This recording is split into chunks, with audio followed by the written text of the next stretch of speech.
Salut et bienvenue pour ce hors-série de New Deal, le podcast Slate IFRI TTSO qui décortique la société et la politique américaine en compagnie de Laurence Nardon, responsable du programme USA à l'IFRI. Bonjour Laurence. Bonjour Romain. Alors Laurence, pour Thanksgiving en 2019, vous nous aviez parlé des Amérindiens. Les Amérindiens qu'on appelle aussi les Autochtones ou les Premières Nations. Et cet été, pour ce second hors-série de New Deal, vous allez nous faire remonter encore plus loin dans l'histoire des natifs américains à leur arrivée sur le continent américain et nous parler d'archéologie aux États-Unis.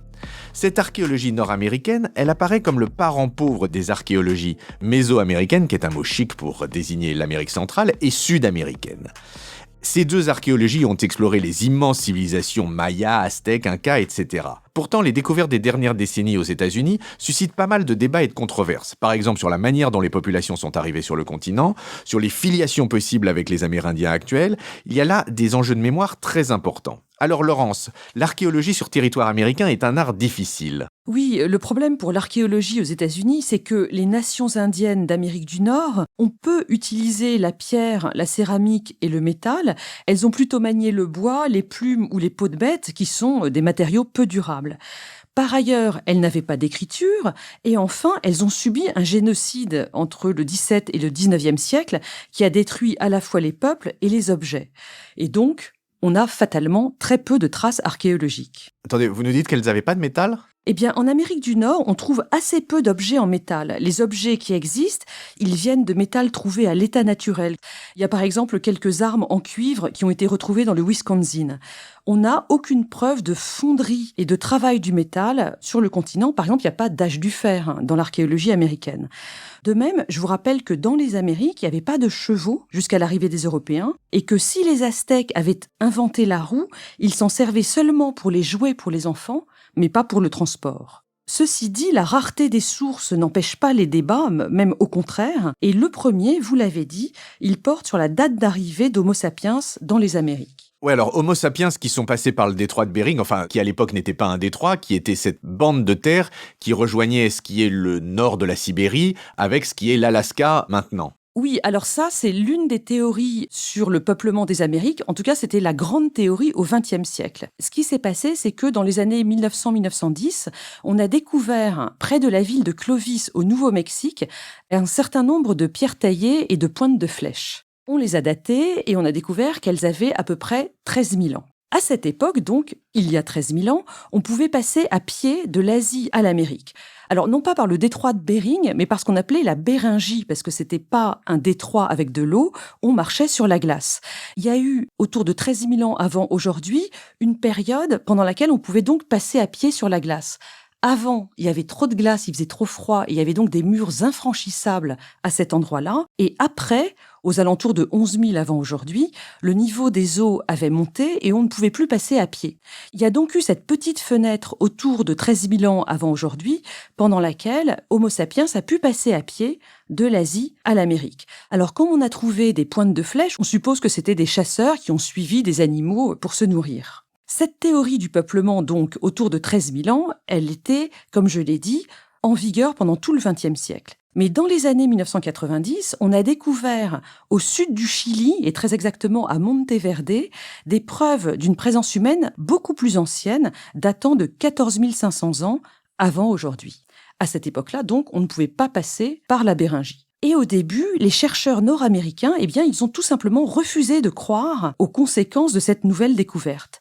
Dans les années précédentes, ils avaient aussi ignoré d'autres preuves, allant jusqu'à raconter que des pierres taillées qui avaient été découvertes en Amérique du Sud avaient dû être taillées par des singes. Ce qui traduit une attitude qui est assez typique de la condescendance de la science nord-américaine, non ? Oui, mais par la suite, ces savants nord-américains ont dû se rendre à l'évidence lorsqu'on a découvert des pierres taillées très anciennes aux États-Unis même.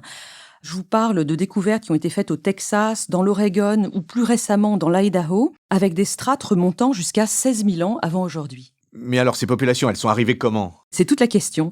Eh bien, l'hypothèse actuelle, c'est qu'il y a eu plusieurs vagues d'arrivées. Parmi les premières, on pense aujourd'hui que des groupes humains auraient longé les côtes en bateau, c'est-à-dire qu'elles seraient remontées vers le nord, le long du Japon, de la péninsule du Kamtchatka et de la Béringie, et qu'ensuite elles seraient redescendues le long des côtes américaines, donc l'Alaska, les îles Aléoutiennes, et jusqu'à l'embouchure du fleuve Columbia, le fleuve qui fait la frontière entre l'État de Washington et l'Oregon. Et là, soit ils seraient rentrés vers la terre ferme en suivant le cours de la Columbia, soit ils auraient continué à longer la côte, par exemple jusqu'au Chili. Ce qui n'empêche pas d'autres groupes venus d'Asie d'être passés à pied par la Béringie, comme dans la théorie ancienne, autour de 13 000 ans avant aujourd'hui. Quant aux Inuits, ils seraient arrivés encore plus tard, au premier millénaire de notre ère, en passant par bateau cette fois-ci par le détroit de Bering. Bon, on voit que les théories évoluent en fonction des découvertes, ce qui respecte un des principes fondamentaux de la science. Mais après, est-ce qu'on sait si ces peuples sont les ancêtres des Amérindiens actuels ? Eh bien ça, Romain, c'est la seconde controverse et elle est très importante. Elle est fondée sur l'analyse des 4 squelettes les plus anciens qui ont été découverts à ce jour dans les Amériques. Alors, je vous les cite tous les 4. Il y a d'abord l'homme d'Arlington Springs qui a été découvert en 1959 sur une île au large de la Californie. On a trouvé ses fémurs uniquement. Il y a ensuite l'enfant d'Ansik, un petit enfant qui avait entre 1 et 2 ans et qui a été découvert en 1968 dans le Montana. Il y a ensuite Naya, la seule à être nommée, qui a été trouvée à Rio Negro au Mexique en 2007. Ces 3-là, ils datent d'environ 13 000 ans avant aujourd'hui. Et puis le dernier, c'est l'homme de Kennewick, qui a été découvert dans l'État de Washington en 1996 et dont la datation le fait remonter à 9 500 ans avant aujourd'hui, un peu plus récent que les 3 précédents. Juste une aparté, Laurence. Depuis le début, vous prenez comme référence avant aujourd'hui. Et c'est effectivement la nomenclature, si je peux dire, utilisée par les archéologues. Quelle est la différence entre cette datation-là et celle qu'on utilise, nous, d'habitude, qui est avant Jésus-Christ ? La datation avant aujourd'hui, elle permet de ne pas avoir à retrancher ou ajouter les 2000 ans qui correspondent à l'ère chrétienne, mais pas seulement. Les scientifiques aujourd'hui se sont donné une date clé dans les datations au carbone 14, c'est 1950. Alors pourquoi 1950 ? Parce que c'est l'année où a été utilisée pour la première fois cette méthode de datation, mais c'est aussi l'année à partir de laquelle, comme on avait fait des explosions nucléaires dans les années précédentes qui ont perturbé la répartition de ces isotopes de carbone 14, eh bien, on ne peut plus dater les objets datant d'après 1950 avec cette méthode, parce qu'elle ne donne plus rien. D'accord, donc on peut toujours utiliser le carbone 14 pour les objets très anciens, mais si je veux dater la table en formica chez mes parents de 1975, je ne pourrai plus utiliser le carbone 14. Exactement, Romain. Bien noté. Mais revenons à nos 4 paléo-américains dont vous nous parliez là tout à l'heure. Le problème qu'on a eu avec l'homme de Kennewick et Naya, les 2 seuls pour lesquels on avait un crâne adulte, c'est qu'ils ne présentaient pas les traits des Amérindiens actuels. Notamment, lorsque les scientifiques ont observé le crâne de l'homme de Kennewick, ils ont dit qu'il avait un crâne caucasoïde et non mongoloïde, c'est-à-dire plutôt européen que asiatique. L'homme de Kennewick serait-il européen ? Et dans ce cas-là, qu'est-ce qu'il faisait en 9500 avant aujourd'hui sur la côte est des États-Unis ? Il y a eu une énorme controverse à la fin des années 90 sur ce sujet. Parce que ce qu'il faut comprendre, c'est que cette question de l'arrivée en premier dans les Amériques, c'est un enjeu très important. Même si les Amérindiens ont été laminés par le génocide commis par les Européens entre le XVIIe et le XIXe siècle, ils veulent pouvoir continuer à affirmer qu'ils ont été dépossédés de terres où ils étaient arrivés en premier. Cet enjeu, il n'existe pas en Europe où les populations se sont additionnées depuis le néolithique sans qu'on puisse trouver un épisode de génocide quasi complet comme dans les Amériques. Donc, on a assisté à une controverse extrêmement vive à la fin des années 90 sur cette histoire d'arrivée dans les Amériques.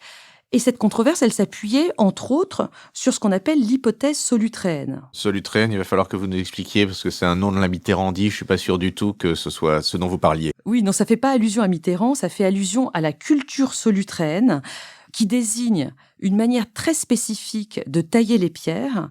Ces pierres qu'on a retrouvées donc justement dans la région de la Roche de Solutré, elles datent toutes de 23 000 à 18 000 ans avant aujourd'hui. Et l'hypothèse solutréenne, c'est qu'on a trouvé une ressemblance entre ces pierres taillées, donc européennes, et les pierres taillées de l'époque Clovis, dont je vous parlais, retrouvées aux États-Unis et datant de 13 000 ans avant aujourd'hui. Donc l'hypothèse, c'est de dire que des Européens seraient passés aux Amériques à pied en profitant de la dernière grande glaciation qui s'est déroulée de 21 000 à 17 000 ans avant aujourd'hui. Donc vous voyez, c'est une théorie qui change tout par rapport à celle que je vous décrivais tout à l'heure d'un peuplement asiatique des continents américains.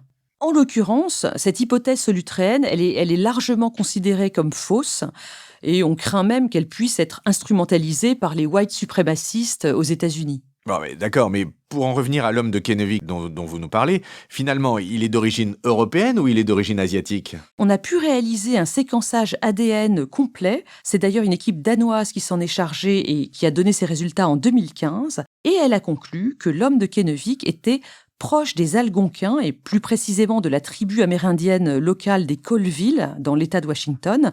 Donc, ouf, l'homme de Kennewick était bien d'origine asiatique.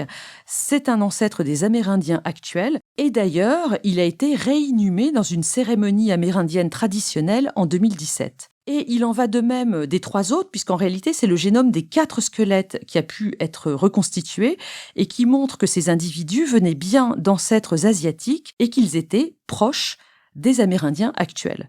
L'enfant d'Anzik, juste pour en dire un mot, ses ancêtres venaient de Sibérie et lui, il est proche non pas des Amérindiens d'Amérique du Nord, mais des Amérindiens d'Amérique latine. Lui aussi a été réinhumé dans le Montana en 2014. Donc voilà qui confirme l'hypothèse d'un peuplement asiatique, mais ensuite, quelle trace a-t-on de la vie de ces peuples en Amérique du Nord? Alors toutes ces populations, donc arrivées à des moments différents depuis l'Asie, elles se sont sédentarisées petit à petit et se sont mises à pratiquer l'agriculture. Elles ont connu une révolution néolithique, comme les populations dans le reste du monde. Ça a pu se produire entre moins 8000 et moins 1000, cette fois-ci avant Jésus-Christ. C'est le moment de dire que dans les sources que j'ai consultées, on trouve des informations contradictoires. Parce que d'un côté, on explique que certains groupes indiens sont restés chasseurs-cueilleurs nomades jusqu'à l'arrivée des Européens, tandis que d'autres archéologues expliquent que non, tous les Amérindiens dans l'Amérique du Nord s'étaient sédentarisés et que c'est l'arrivée des Européens, donc à partir de 1492 avec Christophe Colomb, qu'ils ont été obligés de redevenir nomades parce que d'une part, on leur volait leurs terres à partir de la côte Est et que d'autre part, ils avaient désormais des chevaux, ce qui rendait les déplacements plus faciles. Quoi qu'il en soit, on a vu se succéder ce qu'on appelle la culture sylvicole, woodland en américain, entre moins 1000 et plus 1000 après Jésus-Christ, puis la culture du Mississippi que l'on voit s'étager de plus 1000 à plus 1400, donc juste avant l'arrivée de Christophe Colomb. Je vous donne des noms de civilisations que vous verrez si vous vous penchez sur la question. Il y a la civilisation Adena, Hopewell, Okokam, Anasazi, etc. On en trouve des traces, surtout à l'ouest et au sud des États-Unis actuels. Alors, quand vous dites des traces, c'est quoi les vestiges de ces civilisations? Ce sont principalement des tumulus ou des tertres construits en bois et en terre et contenant en général une tombe. Alors, il y a très peu de pierres dans ces tumulus, c'est pour ça qu'on ne les appelle pas des cairns. Les cairns, c'est des tertres qui sont réalisés uniquement en pierre. Il y en a énormément dans tout le pays, à vrai dire, et c'est pour ça qu'on parle aussi de mound culture, c'est-à-dire de culture du tertre. Il faut que je vous dise aussi un mot de la grande cité de Kayoka, qu'on trouve près de Saint-Louis, à la frontière entre l'Illinois et le Missouri, le long du Mississippi. Elle appartient donc à la culture du Mississippi. Cette grande cité, elle a été florissante entre le 6e et le 13e siècle. C'est le plus grand site archéologique au nord du Mexique. On estime que cette ville, elle a compté entre 15 000 et 30 000 personnes au 13e siècle. Elle a disparu non pas du fait des Européens, elle avait déjà disparu quand ils sont arrivés, sans doute à cause d'inondations massives et d'une guerre civile. Mais quand est-ce que les Américains ont commencé à s'intéresser à leur passé? Alors, le premier archéologue américain, d'une certaine manière, c'est Thomas Jefferson, vous savez, qui a été président. C'est lui qui a lancé l'expédition de Lewis and Clark en 1803. On en avait parlé. L'été dernier, très exactement. Eh bien, il a commencé à explorer les tumulus qui se trouvaient sur sa propriété en 1784. C'est d'ailleurs lui qui a inventé la stratigraphie, cette méthode qui consiste à explorer les couches les unes après les autres en remontant dans le temps sur un site d'exploration. Mais cette archéologie nord-américaine, elle n'était pas évidente parce que pendant tout le 19e siècle, comme on était en train de se débarrasser des Amérindiens, on n'allait pas en même temps célébrer et explorer les traces qu'ils avaient pu laisser sur le territoire. C'est ainsi qu'en 1869, par exemple, on a rasé l'un des grands tumulus de cette ville de Kayoka pour construire une usine. Et puis ça ne s'est pas arrêté là. Dans les années 50, on a aussi construit une autoroute sur le site. Et d'ailleurs, pendant le 19e siècle, et je reviens là à cette question du peuplement des Amériques, on a vu émerger un grand nombre de théories complètement farfelues pour expliquer que ces tumulus avaient été construits par des Phéniciens, par des Gallois, par des Finlandais, c'était peut-être aussi l'Atlantide. Il y a eu un certain nombre de théories délirantes. Mais on voit bien l'idée, c'était construit par tout le monde sauf par les Amérindiens. Mais si on en revient aux Européens, quand est-ce qu'ils sont vraiment arrivés en Amérique du Nord ? Là, Romain, je voudrais vous raconter une histoire qui est différente de celle qu'on nous raconte avec Christophe Colomb. Dans la saga des Groenlandais et la saga d'Éric le Rouge, qui sont des récits islandais qui ont été mis par écrit au XIIIe siècle, on trouve plusieurs récits concordants qui racontent que vers l'an 1000, un groupe de Scandinaves, alors il y avait par exemple Leif Erikson et Thorfinn Karlsefni Thordarson, étaient partis du Groenland pour aller vers l'ouest et qu'ils avaient trouvé des terres, notamment le Vinland, pour en rapporter du bois au Groenland où il n'y en a pas beaucoup. Alors, les lieux étaient suffisamment décrits pour que, dans les années 1960, un couple d'archéologues norvégiens décide de partir à la recherche du Vinland. Helge et Anne Ingstad, parce que c'est leur nom, ont donc remonté la côte ouest des États-Unis et du Canada à la recherche de vestiges archéologiques. Ils sont arrivés dans un petit village tout au nord de l'île de Terre-Neuve, un village qui s'appelle L'Anse aux Meadows.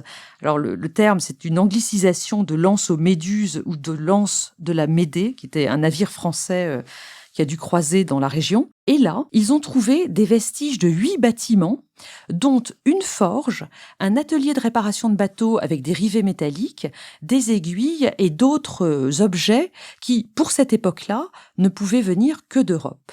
Depuis, on a identifié d'autres sites qui correspondent aussi au récit des sagas islandaises, plus au nord, dans le Labrador et dans la terre de Baffin. On pense donc aujourd'hui que les Islandais ont occupé cet endroit dans l'Amérique du Nord de manière intermittente entre 950 et 1150, c'est-à-dire pendant que la cité de Kayoka battait son plein dans le Missouri, et bien avant l'arrivée des Espagnols. C'est là d'ailleurs que serait né le tout premier Européen en Amérique du Nord, le petit Snorri, qui était le fils de Thorfinn Karlsefni, dont je vous ai parlé tout à l'heure, et de Gudrid Thorbjarnardóttir. Mais alors pourquoi ils sont repartis, ces peuples scandinaves ? Une première hypothèse, c'est que les Amérindiens sur place étaient hostiles. C'est tout à fait possible, mais en même temps, on n'a pas trouvé de signes de combat. Il n'y a pas de tombe ou de squelette sur ce site de L'Anse aux Meadows. Peut-être que le contexte économique et politique en Islande avait changé et permettait à ces gens de revenir tranquillement. Peut-être qu'ils pratiquaient aussi une pêche moins lointaine, qu'ils avaient moins besoin de bois. On ne sait pas.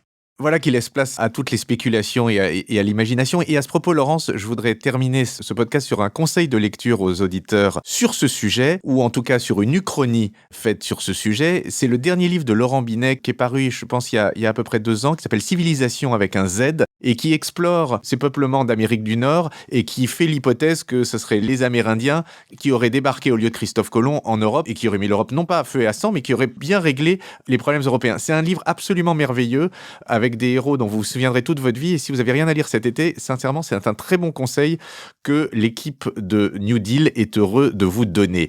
Je vous remercie infiniment, Laurence, pour ce podcast passionnant qui ne manquera pas de nous faire rêver sur les plages. Et on se retrouve à la rentrée, ce dont je me réjouis fort. À bientôt, Laurence. Merci, Romain, et bonne fin de vacances.